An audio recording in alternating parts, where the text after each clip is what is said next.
Ça fait un peu plus d'1 an et demi qu'on les a en permanence. Par exemple, là, cette année, rien que sur le mois de février, j'ai fait 60 vidéos de loups. Je prends plus de loups que de chevreuils, de sangliers, de saphes réunis.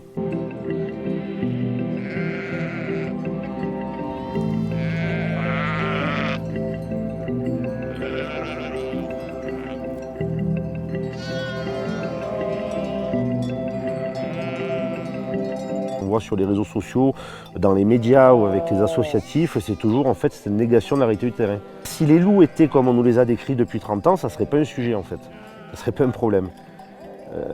Le problème, c'est que ça ne se passe pas comme on nous a dit. On arrive à un moment où les loups ils attaquent devant nous, ils attaquent à 10 mètres, à 20 mètres, à 30 mètres de nous, en plein jour, au milieu des chiens, avec des meutes de 7-8 chiens.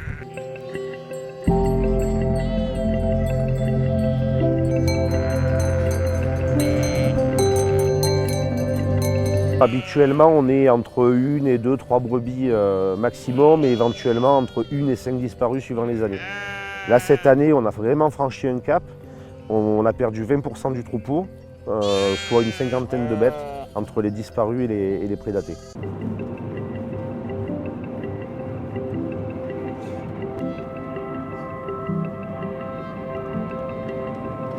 Là, on va relever un piège photo qui est un endroit où passe le loup et avec une chance peut-être d'avoir quelque chose, un renard, un chevreuil, c'est ce qui est le plus commun, ou un cerf et éventuellement un loup.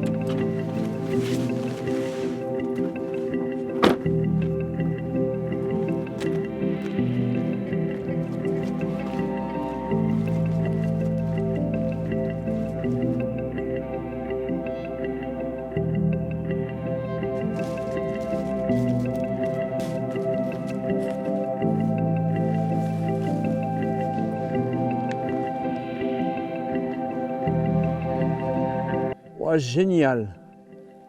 Il y a des choses, mais on regardera à la maison parce que là, on n'est pas confortable pour voir.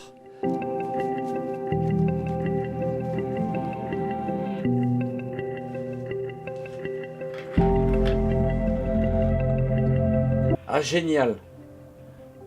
Génial, il y a 2 loups, là ils sont en position de chasse, ils regardent vers le bas.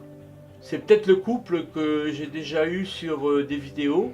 En France, on a une position anti-loup comme ce qui s'est passé avec la bête du Gévaudan et comme un animal dangereux, alors qu'il y a d'autres pays, je citerai donc que l'Espagne et l'Italie, où le loup est vu plutôt comme une bénédiction que comme un fléau, même en Roumanie ou en Slovénie, où le tourisme est organisé autour du loup sans que ça pose de problème pour les populations.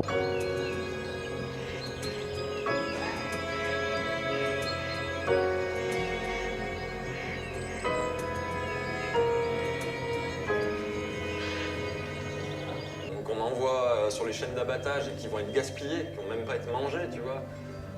Et donc tout ce rapport à la vie, tout ce truc dégueulasse, l'industrie de la bidoche et tout.